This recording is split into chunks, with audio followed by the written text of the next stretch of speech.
What's going on? What's going on? Okay, thank you for liking and subscribing. Thank you for clicking the little bell. This is a new format I'm doing. Now, I've been getting a lot of emails and I was trying to figure out a way to fix it. So people have been, excuse me, people have been telling me in the emails, they've been saying, hey, Andrew, your clips on TikTok are hard to find. So what I'm going to do now is this is the new show. It's going to be called What's Going On. I'm going to have seasons. I'm literally going to do like season 1, episode 1, so on and so forth. And then I'm going to tag it on the TikToks and wherever else I put it, because I understand that. I totally get it. Like when someone sees a clip and then they want to come over to YouTube, it's pretty difficult because they don't know which video it is. So what's going on today is season 1, episode 1. Let's just jump in. Now, we're going to start off with some more lies from Evan Rachel Wood. First of all, where is it? I don't have it here, do I? Oh, God damn it, I don't have it here. I didn't get it. But anyways, I remember. So in the Phoenix Rising, remember in the HBO documentary, remember when she talked about how like she had cut her wrists with a fucking broken bottle, right? Okay, apparently that's not even the real story. The one where she cut her wrist and then apparently she drives to go meet her mom in between Sacramento and LA. Remember she talked about that bullshit? Okay, that's not even the real story, dude, because she changed her story. Do I have that photo here? And yeah, it's right here. Here it is. This photo, remember we've already talked about this photo. Okay, this is the actual, supposed to be the real story. So I don't know if it's the story about her cutting herself with a bottle or if it's this. Like there's absolutely no telling now. What? So which one is the real story? Because people have been saying that she changed this story for the bottle story in the HBO documentary. So, see, and this is the problem. It's just like Amber Heard. Remember Amber Heard, she changed her story like 7 times. And apparently now, I can't put the clip because it's like official from over there in Australia. Apparently now she's under investigation for perjury in Australia. Like real. Okay? Real. Not like some kind of fake shit. And I have to tell you, here's a lie. And she had, how many lies did Amber Heard have? Here's a lie right here, dude. We keep on catching these people in lies, these women. We keep on catching them in lies, dude. First it was the fact that she turned the photo around. She flipped it. What'd you flip it for? You didn't need to flip it. Just tell the fucking truth, man. You see? And when you're lying, when you're trying to make a message and form a narrative like she's doing, you have to change your story. You have to say the wrong shit. And eventually people are going to find out about it, Evan. Eventually they're going to find out about it. But this is the thing I said the other day. How many times do we have to fucking catch these people in lies before people will understand? Dude, you're trying to tell me that if she's lying about that, then she's not lying about the whole fact this whole thing was some kind of big ass conspiracy? Is that what you're trying to tell me? Really? Dude, if you're lying about one thing, then you're lying about everything, because it's not that difficult. If you lie once, then you have to cover it with a lie, and then cover that lie with a lie to cover the other lie. So then the lies just keep piling up. See? So why don't people get it? Why don't people understand that when we catch her in a lie like this, why don't they say to themselves, well, I mean, if she's lying about that, well, goddamn, what else is she lying about? You see? So let's go to this one. Look at this crap from, and thank you to this person, Severus Saint. I mean, this person's amazing on Twitter, sending me all kinds of stuff. Did she mention this too? I can't even believe this headline. Look at this headline. Oh my God. Evan Rachel Wood on her psychiatric hospital stay after suicide attempt. I have absolutely no shame. Oh, well, is that right? Is that right, Evan? Well, you got no shame? Well, I'm going to fucking shame you. And I'm not talking about shame.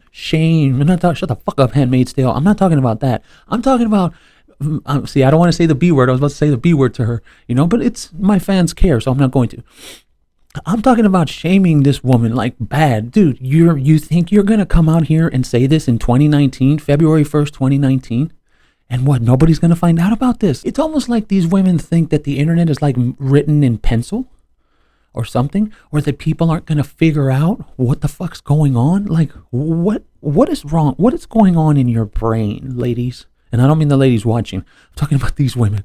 What is going on in your brain? Evan Rachel Wood, Esme Bianco, Ashley Walters. And actually, I did have something I wanted to say on Ashley Walters. I want to find that complaint. I haven't been able to find it. The full complaint from Ashley Walters suing Marilyn Manson. So if you have it, if you can go ahead and email me, and I'm going to put it on the show and I'll give you credit. But this is just so insane. And then you say to yourself, right? I have absolutely no shame. She said that. So you don't think that she'd have no shame by coming out and lying about all this bullshit? You don't think she would have no shame there either, or what? So let's go into this bullshit. Evan Rachel Wood wants to end the stigma around mental health. The Westworld star penned an essay. Oh my God, she wrote this one too. Oh Jesus. Penned an essay for Nylon, published on Thursday, January 31st. Okay, well, I don't have that here, but I'm going to click on this when I go back, and I'm going to get that one, and we're going to read that one, and we're going to roast the shit out of that one. Published on Thursday, January 31st, about the time she checked herself into a psychiatric hospital after she attempted suicide. I can't believe that a person that has attempted suicide, has lied multiple times, has, what else has she done? Well, I mean, obviously she's impersonated a Fed, but that also includes lying. I can't believe this person is credible, and I can't believe so many people are standing up for her. But like I said yesterday, it's just the Amber Heard effect. They're standing up for her because it's because it's a woman. That's simply it. When I was 22, I willingly checked myself into a psychiatric hospital, and I have absolutely no shame about it. The actress 31 wrote, looking back, it was the best thing that ever happened to me. The morning would... Sorry. Okay. Guy moment, sorry. The morning wood made her decision, not the morning wood. The morning wood made her decision. I felt as though I had been hit by a truck, she revealed, adding that without skipping a beat, she picked up a phone to call her mother for help after she tried taking her life the night before. When I said I needed to go to a hospital, I did not mean I needed to go for any physical injuries. I may or may not have meant what? Any physical injuries? So how the fuck did you? Never mind. I was gonna say, how the fuck did you try to commit suicide? Never mind. Fine. I meant a hospital for my state of mind. For the first time in my entire life, I asked for help. Yeah, right. I admitted I could not go on without someone intervening to pick me up off the floor. Oh, heartstrings. Oh, I admitted it. I could not go on without someone intervening. Oh my God, shut up. I had collapsed under the stress and pressure of being alive. What? My white flag was up, but dying didn't work. Yeah, it does. It's called a gun. Right there. Just do that. Then what's the problem? It's so obvious when all of these toxic feminists, when they always talk about trying to commit suicide, well, dude, just go and get a gun. Do it like men do. If you're so equality, do it like men do. Men kill themselves with a gun. Go do it like men do, bro. You know I'm not telling her to kill herself. I'm saying, if you're going to do something, do it all the way. How about that? My mind was not a peaceful place. My mind at the time was filled with scars and shadows. Most importantly, so much shame. Scars and shadows. What the fuck are you talking about? The True Blood alum. She was in True Blood. Oh my God. No wonder that show sucked. Well, True Blood was really good. The first season. I saw the whole first season. The second season, literally they showed the first episode of the second season. It was two dudes banging, and I was kind of like, okay, so this is where we're going. All right. I was struggling with PTSD and didn't know it. What? I was struggling with PTSD and didn't know it. PTSD is considered a mental illness. It can be caused by a number of things, and it's not limited to brave service people. Oh my God. What an asshole. My PTSD was caused by multiple rapes and a severely abusive relationship that went on for years. Wood then went on to explain how she felt during those dark times. I had struggled with anxiety and panic attacks during the course of my life, but this was a whole other level of fear, she wrote, explaining she'd hear voices that woke her up. Hey, bro, did you just admit that? You really just fucking admitted that? So now we're supposed to take someone that hears voices when they're asleep to wake them up? Look, I got a conscience too. I have a voice up here that I hear, okay? So that voice doesn't fucking wake me up when I'm asleep. Dude, this has nothing to do with the voice in your head. This is voices. This person is fucking crazy. Psycho. That's what that is. Cool. She wrote, explaining she heard voices that woke her up, see shadows, and barely leave her house. Dude, this is so, my God. I can't believe you're trying to embellish that hard. Okay, fine. Let's just say she's not embellishing. Fine. She's not, exaggerating. She's not making a big deal out of it. She's telling the truth. Okay, fine. Then you're telling the truth. You're a crazy fucking individual, Evan Rachel Wood. If that is true, she wrote, explaining she'd hear voices that woke her up. Not a conscience. A voice, voices that woke her up. See shadows and barely leave her house, while also doing things she wasn't. Oh my God.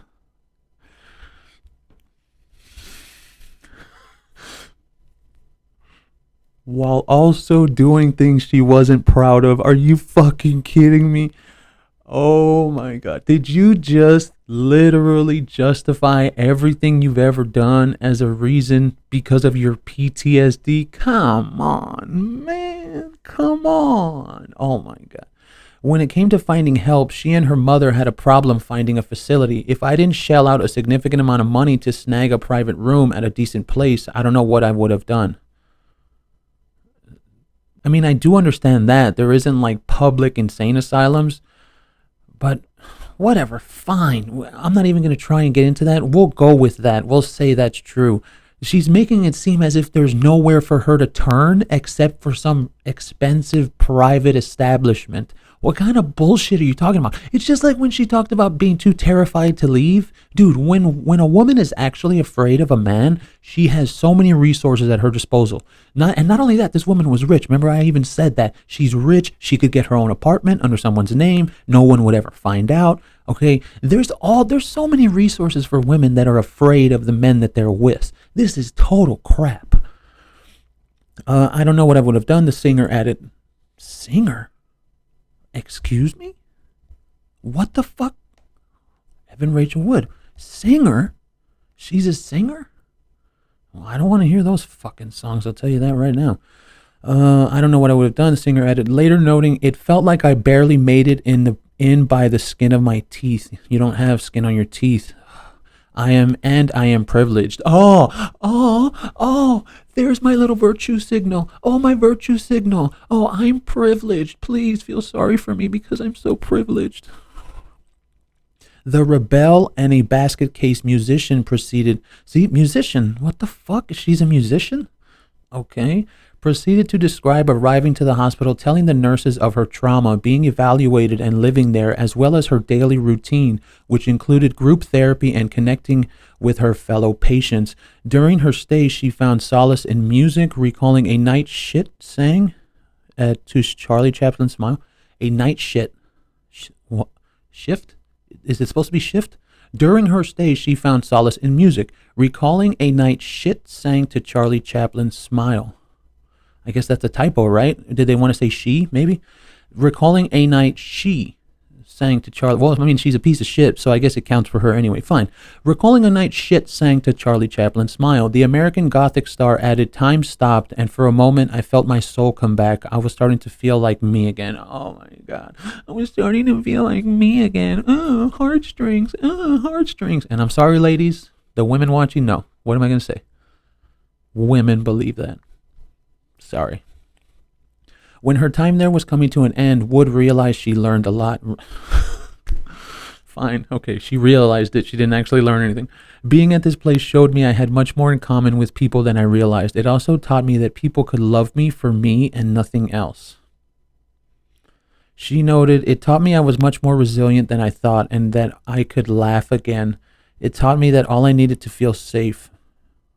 was a roof over my head, good company, and some warm socks on my feet. What kind of stupid shit is this? What are you doing? Oh my God, this is so corny. Bro, you're corny, bro. You're so corny, Evan Rachel Wood.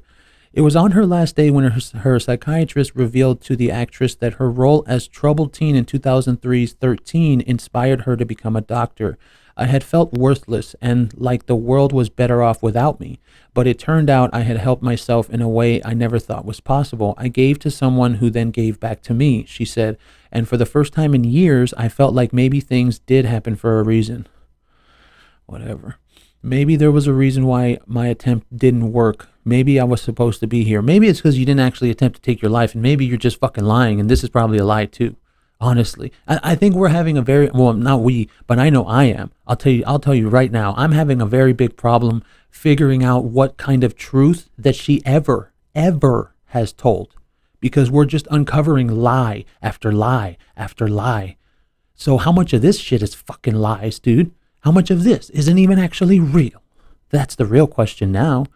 I mean, once you figure out that someone is lying over and over and over again, dude, today, I'm not always perfect. I'm not always at my best. I still struggle with my PTSD, but I know that I will get through it. Yeah, I wonder why, because you have fucking money. Wood concluded the essay, I have better tools now to get through what it seemed like the impossible times, and most importantly, I know my... Oh my God, she did it. I fucking knew she was one of those women, dude. I fucking knew it. Oh my God, I hate that phrase. The phrase, I know my worth, and we're going to read it again. Hold on. I have better tools now to get through what seems like the impossible times. And most importantly, I know my worth. That phrase right there is a justification for some of the worst behavior women in general have ever done. That right there. I know my worth. And you want to know why? And you're not going to give me any of this bullshit. I've seen it. I've seen it happen. Okay? I've seen women treat a man like shit, and I'm not talking about me. I've seen women treat a man like shit, and then they'll say, well, I don't want him, because I know my worth, and I know that I'm worth a better man than that. Bro, and what are women going to say? Well, that's not how she means it. It doesn't matter. It doesn't matter how she means it. It's a fucking phrase to justify horrible behavior. That's what that is. Because literally what the phrase, I know my worth means, it means that a woman can act like a horrible fucking person, and then at the end of that, she can say, well, it's because I know my worth. That's why I didn't answer him back. It's because I know I'm better. I know I could get better than him, or because I know I deserve better, like as a person. So I'm really not going to try. And I'm not talking about a relationship. Dude, I know my worth. That is by far one of the worst phrases. And if you meet a girl, guys that are listening, if you meet a woman and she uses that phrase in any way, shape, or form, run. Get the fuck out of there. Get away from her, because that phrase right there, a woman will use on you to justify her actions. She really will. Sorry. And I don't care what these fucking women will say in the comments. I don't give a fuck. I've seen it. Okay. Firsthand. The mom of 5-year-old Jack, which I understand she like lost custody, didn't she, or something like that? I didn't, I had that. I believe I have that somewhere. I could go into the, the child court or some shit. There was some kind of filing saying that she lost the kid to that guy, Jamie Bell. Has always been vocal about her past with sexual abuse. The Golden Globe nominee first shared her experience in an email to a Rolling Stone reporter in 2016. I've been raped by a significant other while we were together, on a separate occasion by the owner of a bar. Why don't you talk about that guy? Who the fuck is that guy? The owner of a bar. Who's that guy? Why are you only talking about Marilyn Manson? You've obviously been raped twice. Let's read it again. I've been raped by a significant other, she's talking about Marilyn Manson, while we were together and on a separate occasion by the owner of a bar. Wood wrote. Okay, Evan Rachel Wood, why don't you talk about that fucking guy? Why? Why aren't you trying to bring down that guy, the owner of a bar? Who the fuck is that guy? Oh, okay. That's why. Because you have a vendetta against Marilyn Manson. And really, something like that makes you look even worse, Evan. Even worse. So you're trying to tell me you were raped twice, but you're only going after one of them? That's what you're trying to tell me, Evan? I don't believe we live in a time where people can stay silent any longer. Well, this was 2019. I'll tell you that right now. We don't live in a time anymore, because I'll tell you, if these women come out now after 2022 and they don't got Rihanna evidence, people are going to shut them down. Not given the state of our world is with its blatant bigotry and sexism. I'm not even going to touch that bullshit. That's so fucking stupid. So again, let me go back to who this person was. I'm on Twitter. Thank you to Severus Saint. Very much appreciated. Now, yesterday I spoke of, if guys out there find a girl that's into you, I want you to hear this comment, okay? Because I kind of want to go in on this comment from Wes William. This is on YouTube. Come to Florida, the place where 90% of men will sacrifice everything just to be with a hot chick. We will literally get treated worse than trash just to be with the hot girl. And yeah, sure, we can stand our ground and speak up, but get ready for that hot girl to walk away right into another guy who will throw out plenty of money just to get her. No one actually likes each other here in Florida. Everyone just bangs anyone. Crazy here, man. I was that guy that got treated like dirt, but at least I had a beauty queen. See, a beauty queen. I take the blame, yes, but man, that's their rule. Their rule is simply this: I run everything and you don't have say in anything. If you do that, then you can be with me. If you do that, then you can be with me. I'm sorry, it says then. Yes, I have to change, but so do they, man. Keep making clips. Thank you, Wes. I really appreciate that. Let me tell you, bro. You heard me enunciating hot chick. You heard me making a point of hot chick. Hey, bro, I'm going to tell you one thing. Stop going after chicks that are hot. It's not that hard. I'm not saying go after ugly chicks or something. It doesn't matter the look. You need to understand that. I'm not telling you to drop your standards. Everybody's got standards. Everybody's got standards. But what's my standard? That's why my batting average is so high. Because I've never done a chase. I've never once I can sit here right in front of you and look you in the eyes and say I've never once chased a woman. Not one time in my entire life. Why? Because you only end up one place when you do that, and that's on your ass. Because what are you doing when you chase? When you chase, you're giving them the power. And when they find out about who I've dated, dude, I've dated big girls, I've dated skinny girls, I've dated tall girls, I've dated short girls. Okay, I've dated girls of all sizes, and they all look different. Very beautiful. I can say that I'm a great choice, that I know how to choose my women, but they've all liked me. There's never been a point where I had to chase that woman. Okay, so what needs to happen here for this guy? And if he was one of my best friends, I would tell him what I tell my best friends now, even though I only have one. Bro, don't chase ever. Don't you ever chase anyone, because hold on, that doesn't mean you don't reach out. That doesn't mean you don't make the first move. That's not what I said. If you let's say this West guy is my best friend, I'm gonna tell him right to my face, look, dog, you like that girl right there? He's like, yeah, okay. Walk up to her, talk to her, and if she gives you one of these, yes, walk the fuck away. That's it. Because if a woman gives you a vibe where she wants nothing to do with you, then take it and fuck off. And then you know what you can do? Go somewhere else. You have any idea how many women are in this fucking world we live in? There's 8 billion people on this planet. That means there's 4 billion women. That means there's 8 billion boobs. Bro, you're really going to waste your time chasing? Now, yeah, granted, I guess that would mean maybe you should lower your standards. Don't always go for a hot chick. But at the same time, why would you rather say to yourself, oh yeah, I got this hot chick that I chased. Oh yeah, I did. And I scored and everything. And then she ends up cheating on you. She ends up leaving you for someone that's better than you. Then when I say better, I mean like richer, or has more, richer, has more money, has a better car, has a better job. Okay. Or you could find a woman that doesn't look like the type of girl you're used to going after, and she actually likes you, bro. So if Wes was my best friend, I would be like, Wes, bro, stop going after the hot chick. Go for a 6. Go for a 7. Stop going for 8, 9s, and 10s, bro. We know it, and this is going to be some truth when women that it's going to hurt. I'm sorry. We know that women today that are 8, 9s, and 10s, they're either on OnlyFans or they're on Instagram naked. Sorry, and it's just the truth, and they fucking know that. So don't pretend that these 8, 9s, and 10s don't know that they can monetize their looks. Stop thinking that way. Now, am I saying that there aren't 4, 5s, and 6s that don't have an attitude? Of course. Some of these women are stuck up. They think that they're the shit even though they look a certain way. Okay? But as far as it goes, you should still be able to find someone. Dude, there's so many women out there. So many. So and if you notice how many times, hold on, let's go back and look at this. How many times did he say the hot chick? Watch. Once. 1.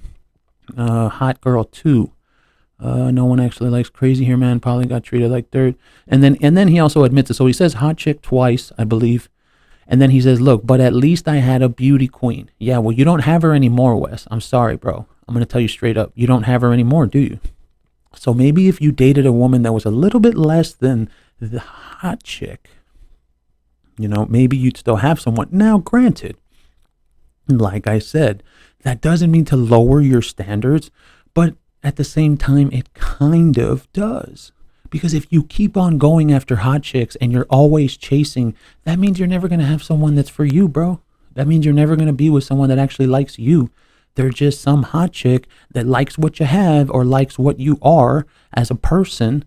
But what's going to happen if you lose that? Like with a hot woman like that, let's say she loves you because you have a nice car and you have a nice job, right? Your job pays you $100K. Oh, you got a $100K a year job. Hey, that's badass, bro. That's badass, right? What's going to happen if you get fired? What's going to happen if you get into a car accident? What's going to happen? And then you total your car, your nice car that she's with you for. What's going to happen if you total it? And then you can't afford to buy a brand new one because you couldn't even afford to buy that one when you did. Because, I mean, I'm not saying he's poor, but probably balling on a budget. I'm not talking about this guy. I'm saying in general. Balling on a budget.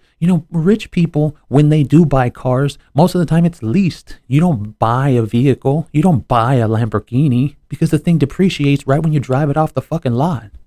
See? And that's why, man, you have to understand. Those women that are 8, 9s, and 10s, they know that they're 8, 9s, and 10s, so they're going to monetize their looks. That's what they're going to do. But also, like I said, that doesn't mean the 4, 5s, and 6s don't think that they're the shit too. Because let me tell you one thing, ladies. If you're getting hit up in your inbox by a bunch of trash-ass dudes, that doesn't mean that you're high demand, bro. That doesn't mean that. Because I've seen a lot of women that are 4, 5s, and 6. And before I keep on going with numbers, I'm a 3, okay? I'm a 3. I know what I look like. And I know my problems that I have in my own life. I'm a 3, and I know that. And men, we know that. We know what number we are, okay? Now, if I get successful with my channel, well, then maybe that'll bring me up a couple of points, okay? But as far as it goes, I know what I am. Men, we know what we are. We know the type of women we can go after. We know the type of women that we can get. And women out of our league, I mean, yeah, some guys like to do that. Me, I've never been a fan of that. If the girl likes me, then I'll give her a chance. But until I figure that out, no. So yeah, going back into this, what was I talking about? Oh, whatever, we'll just keep going. So look, bro, it's very fucking simple. Stop chasing the hot chick. That's it. Stop chasing the hot chick. Go after a chick that's just a normal looking girl, man. Just a normal looking woman. Maybe she's got some kids. Who the fuck cares, dude? And really, if you understand a cycle, you need to understand your own cycle. And I'm not only talking to Wes. You need to understand your own cycle. If you're always chasing after hot chicks, and then after you get the hot chick, she still ends up leaving you, then why do you keep on always chasing after hot chicks? You know that they're going to leave you for someone that's either better. And it's not very hard to understand. Men know that. There's always someone better. Always. And women, I think that that's something that women don't want to admit to themselves, because all of these women nowadays are all about ego. And it's like, oh, I'm the best. Like, I'm the queen. Hey, sorry. Look, I'm sorry, dude. There's probably someone better out there than you. Sorry. No offense. We know that. Men know that. Men know that there's probably another man out there right now that she's talking to, your girlfriend. Your girlfriend's probably at the corner store right now putting gas, and a guy pulls up in a better car than you have, with a better suit than you have. And what's she going to do? If she likes you because of your car and your suit because of your job, then the guy with a better car and a better suit and a better job's going to come along, and she's going to jump ship. That's what she's going to do. So if I had to tell Wes, I'd probably look Wes, and we'd probably like go to a bar or something, because that's what I used to like doing with my homeboys. Go to a bar and I'll tell him, what's the deal, bro? Talk to me. Let's talk about this shit. And he would tell me, and then if he told me that, I'd be like, hey man, I'm gonna tell you straight up, stop going after the hot chicks. That's it. So, wow, this is crazy. Now remember that dumbass that he told me, he was like, so what, you think that R. Kelly is innocent? No, motherfucker, there was literally video of R. Kelly peeing on someone. So look at this. This is insane. This happened yesterday. R. Kelly sentenced to 30 years in prison after he was found guilty of luring children for sex. Okay, now I know, I'm the type of person, when I hear the word children, I think like 8, 9 years old. So I do believe these people were like teens, like low teens, 13, 14. I'm not sure, because we haven't looked into that case. But we're going to go through this article. And I wanted to get this article because it's People. Okay, so it's not like some little shoddy publication. No, it's like the real mainstream shit. And then it says here in quotes, you used your fame and power to groom and coach underage boys and girls for boys. What the fuck? And girls for your own sexual gratification. Ugh. A survivor said during Kelly's sentencing hearing. Let's get into it. R&B singer and songwriter R. Kelly was sentenced to 30 years in federal prison today following decades of sexual abuse allegations. Last year, after a 6-week trial that included testimony from 45 witnesses in a Brooklyn courtroom, a jury found him guilty of racketeering and violations of an anti-sex trafficking law known as the Mann Act. At the time, Assistant U.S. Attorney Elizabeth Geddes said Kelly, now 55, masterminded a scheme to target, groom, and exploit girls. Oh, Evan Rachel Wood, did you see that? Underage, did you see that? You saw? Groom? See? You were 18 when you met Marilyn Manson. You can't be groomed when you're 18, dumbass. Target, groom, and exploit girls, boys, and women. Boys? Boys?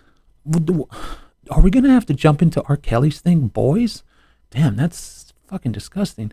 Before Kelly was sentenced, a group of survivors, included Angela, who testified during his trial, were given a chance to read victim impact statements.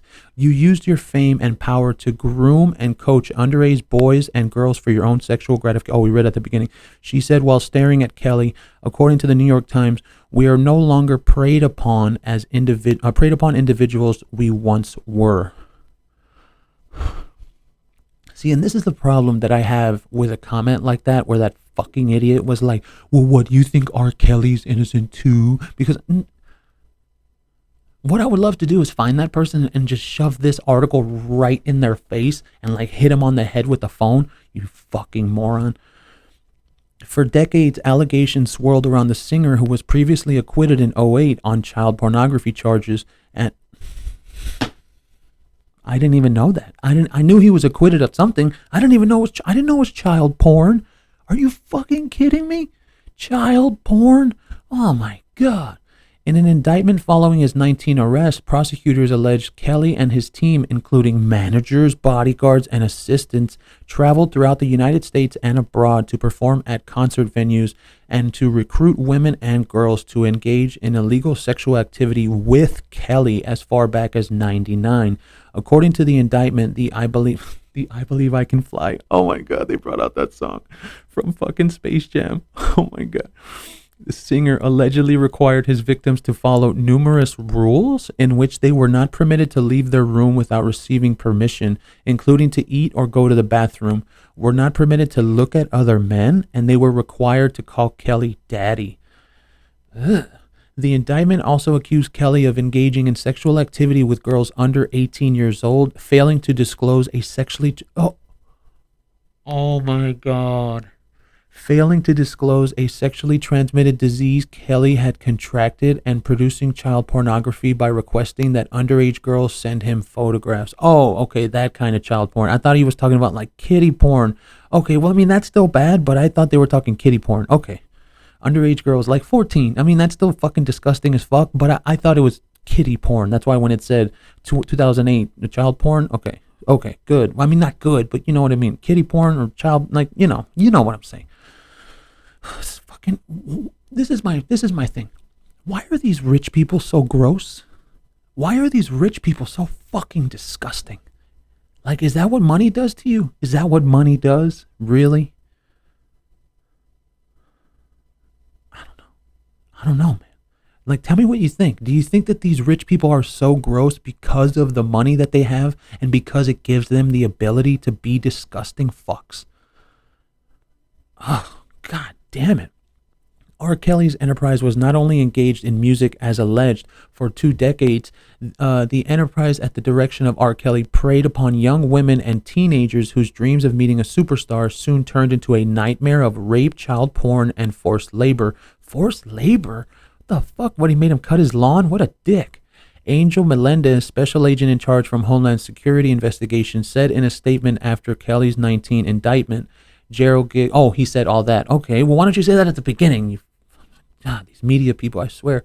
Gerald Griggs, an attorney for several of the victims, tells People that his clients are satisfied with the verdict. Well, yeah, 30 years? Well, hold on. What number is that? Okay, that's the last one. Hold on. Wait. He got 30 years, right? That's what it says? 30 years.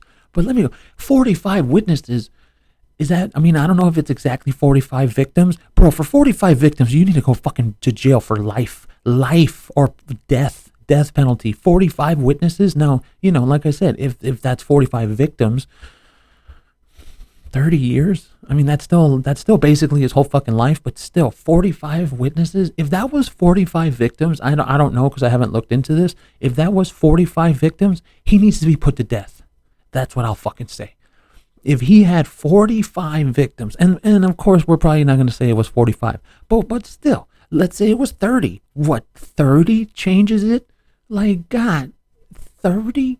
How the fuck? You know what I mean? You should be put to death, R. Kelly. Sorry. Gerald Griggs and People Attorney Clients from verdict. It has been a long journey for many of the accusers and their family members, Griggs says. My clients have been fighting since 17, and some others have been fighting for 20 years. Today, the voices of black women were heard loud and clear. This is a process to achieve justice, and they are eagerly awaiting sentence, as well as his 3 other trials. Oh my God. Today, justice was served Justice was served for Robert Sylvester Kelly. That makes it sound like, kind of like Johnny Depp. No. Justice was served to. He got justice served to his ass, not for him. Shit, motherfucker. Nasty ass fucking piece of shit. Okay, now this did happen last week, but I was trying to figure out a way to put it in, but I guess I'll put it in now. Ghislaine Maxwell, the associate of Jeffrey Epstein who lured underage girls into the disgraced financier's lurid world, was sentenced Tuesday to 20 years following her December conviction on 5 criminal counts, including sex trafficking. So, R. Kelly got 30 years. Ghislaine Maxwell got 20. Bro, both of those motherfuckers should have gotten life or death. I'll tell you that shit right now. So, what do we have over here?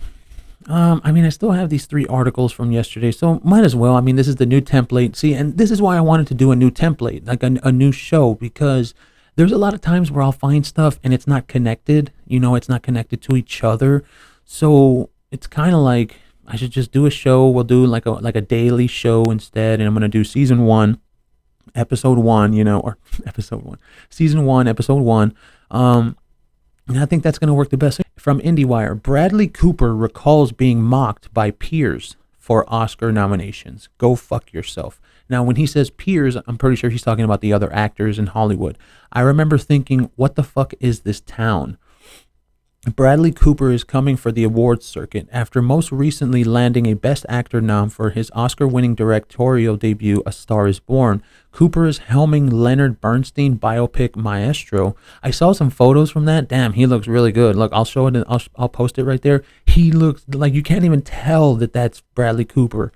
And starring in the upcoming feature opposite Carey Mulligan, Maya Hawke, Jeremy Strong, Sarah Silverman, Scott Ellis, and Matt Bomer.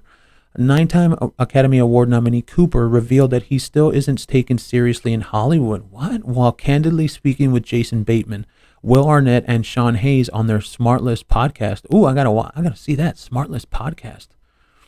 The Silver Linings Playbook alum opened up about the awkward encounter with two stars at an Oscar party thrown by an agency CAA 4 years ago, circa the days of A Star is Born, where Cooper was up for 3 Oscars, including Best Picture. Cooper, who at the time had 7 Oscar nominations total, added that his accolades are crazy. It's nuts.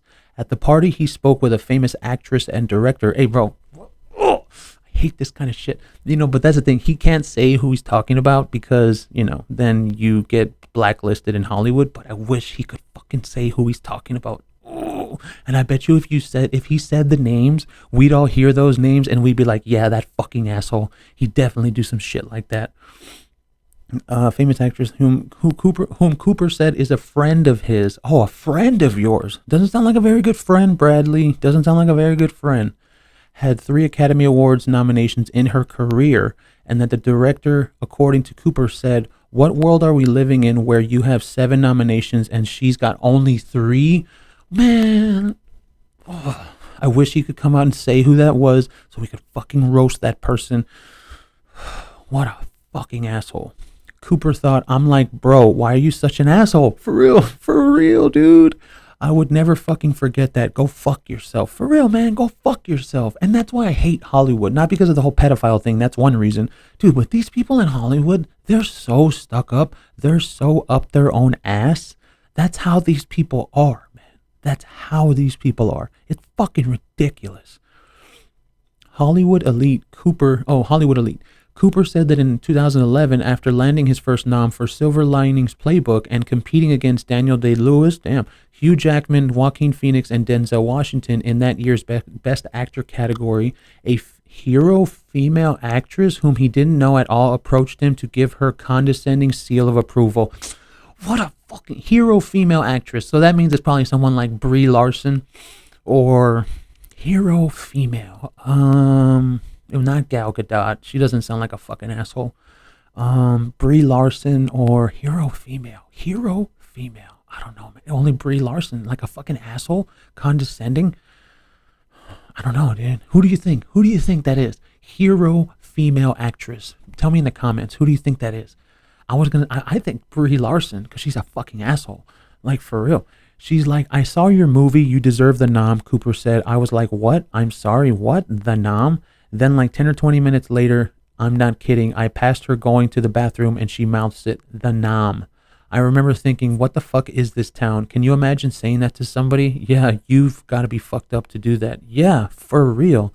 Cooper also admitting to having 0 self-esteem starting out his career, feeling worthless as an actor and being insecure with his comedy acting ability during Wedding Crashers. Well, he was pretty funny in that. And other early films. His first Oscar nod made him feel like he was levitating, and now a decade later, Cooper's career is hitting a crescendo. Maestro has been 4.5 years in the making, to which Cooper feels very grateful about. There's a movie about marriage, a movie about family. That's it. Cooper summed up, why is it nuclear? Because it's this fucking music. Music is nuclear. He added, I had a secret weapon in A Star is Born. It was Lady Gaga. The secret weapon I have in this movie is fucking Leonard Bernstein and Gustav Mahler, the music. And that's the end of that. See, something like that, dude, if we could find out who the fuck told him that, like, oh, man. Oh, female hero actor. Man, the only thing I can think of is Captain Marvel, fucking Brie Larson. That's the only person I can think of. Okay, so now these last 2, the reason I was holding them, because they have to do with cancel culture, but now that we have this new show, fuck it, we'll do it. But look at this from the Daily Mail. These last 2 are about cancel culture. This one from the Daily Mail, the job of comedy is to offend. Rowan Atkinson says comedians should be allowed to make jokes about absolutely anything as he rails against cancel culture. Rowan Atkinson has hit back at cancel culture and has insisted that comedians should be allowed to make jokes about absolutely anything in a free society. Now, I do know he's from Britain, but I've said that on my show. Well, this is America, so I can say whatever the fuck I want. You understand that? And it's America for as long as it's going to be. That's politics. We don't talk about that, but still. The Mr. Bean star 67 said the purpose of comedy was to have the potential to offend, and argued that humor is made to make someone look ridiculous. Yeah, we do that around here. Oh yeah. Rowan said he thinks people should be careful about putting restrictions about what comedians are allowed to make jokes about, as he railed against cancel culture. Well, the only way to comment on that, and that's why I'm taking a little bit of time, I'm trying to figure out how I can say this, but I guess I'm just going to fucking say it. Look, the culture we live in is a very leftist, and that's political term. It's a very leftist culture, and those people on the left, they don't like being made fun of. They don't like comedy because they know that they're the butts of the joke because they're fucking morons. So cancel culture is a complete political thing. Completely political. It's simply to make someone shut up. It's simply to shut someone down and not let them speak their mind. And that's why comedy is amazing, because you can come up with an amazing joke. It doesn't matter who it offends, and you can come out and say it, and people will laugh. Around saying thinks people should be okay. Cancel culture. He told the Irish Times, it does seem to me that the job of comedy is to offend or have the potential to offend, and it cannot be drained of that potential. Every joke has a victim.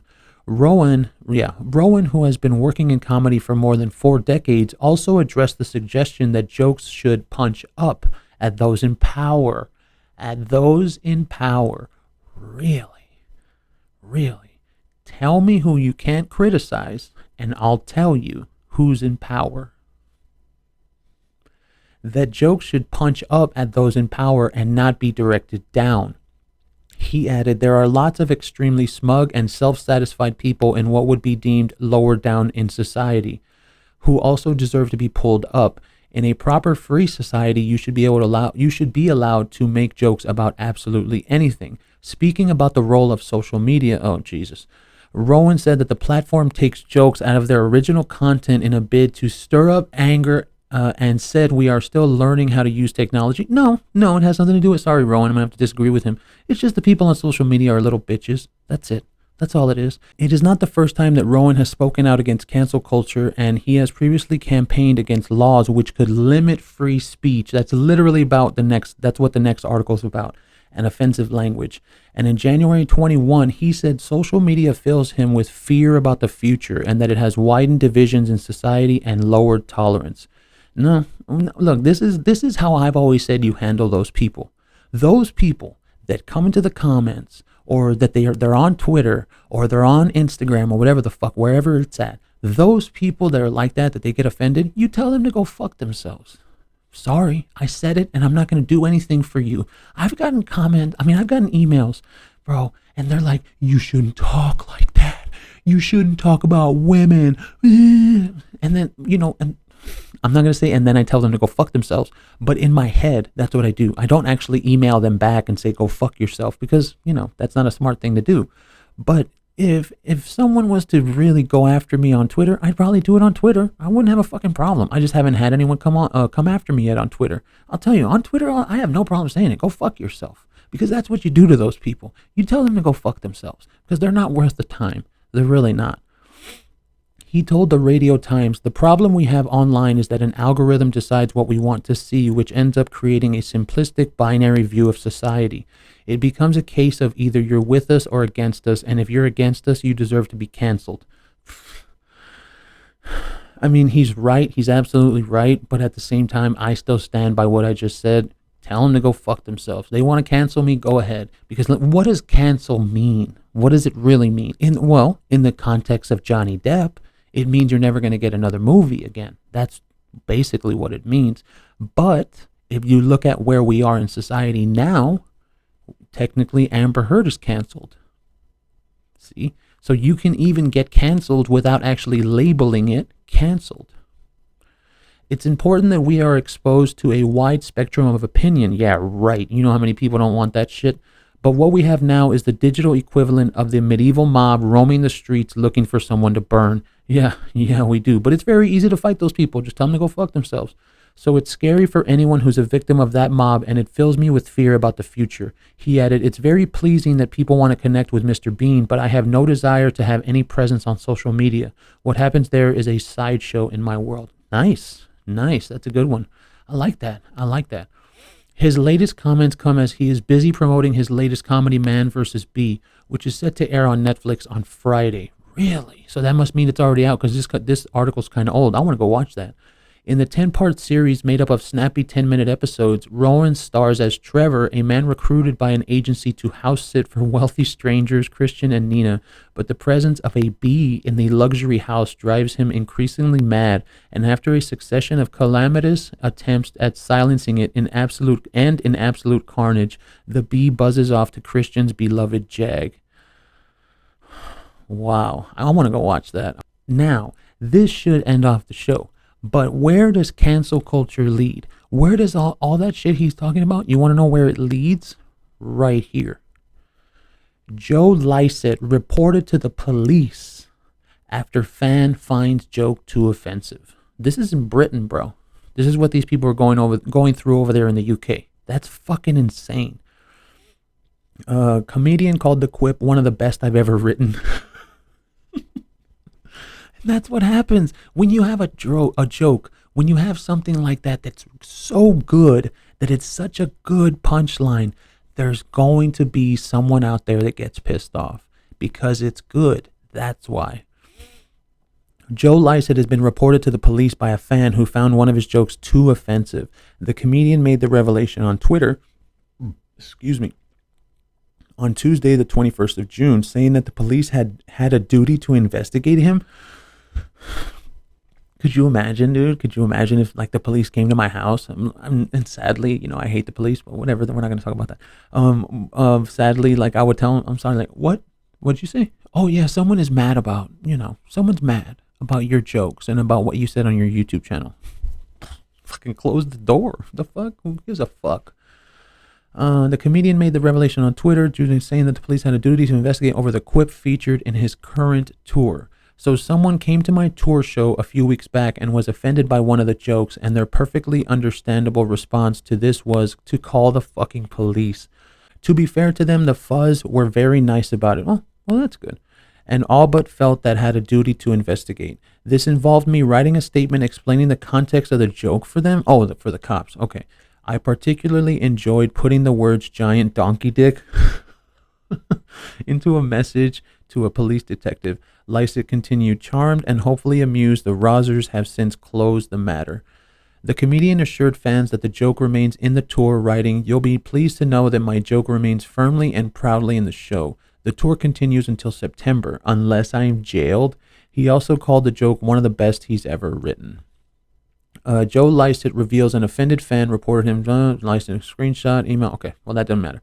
So let's go into this. Let's see what this says. Someone on my tour. He already said that. We already read that. Okay, never mind. We don't need to go into that. Never mind. Okay, well, then I guess that's it. Look, man, let me tell you something. Let me tell you one fucking thing right now. These people out here, they're weak.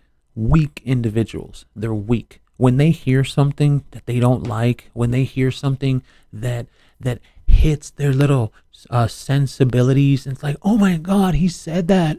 Ew. No, I can't. I don't want to hear that. Like, dude, no. You're not important enough for someone to care. And that's why, like, whenever one person comes, and it's always like one single comment, and they're talking negative, or they'll say something stupid. I don't give a fuck. I don't care. You have any idea how many people want to watch my videos? You have any idea how many people want to see what we do here? Like, really, bro? Like, that's why I'm not a fan of that. I know that this is America and we're all free here to do that, but I don't play that game, that whole government game where, like, you care about the people that are just one little individuals. No, man. No, I'm here for the people that want to be here. That's what I'm here for. So if someone wants to come in my comments and tell me some bullshit, fine, fuck you. I don't even need to listen to you because I have so many people that want to be here, so many people that are my fans. I'm going to listen to them because they matter. You don't matter, you crying piece of shit. You don't matter. And so go to Twitter. Go cry on Twitter. That's what Twitter's for, okay? And still, I think I will always sit here and I will always say what I want, but the day that someone comes after me on Twitter, I'm going to tell them to go fuck themselves. Absolutely. That's what Twitter is for. You tell these people, these weak-minded individuals, you tell them to go fuck themselves. So we're going to leave it there. Thank you for staying with me on this one. Thank you for liking and subscribing. We will catch, and clicking the little bell. Totally forgot that. We will catch you next time.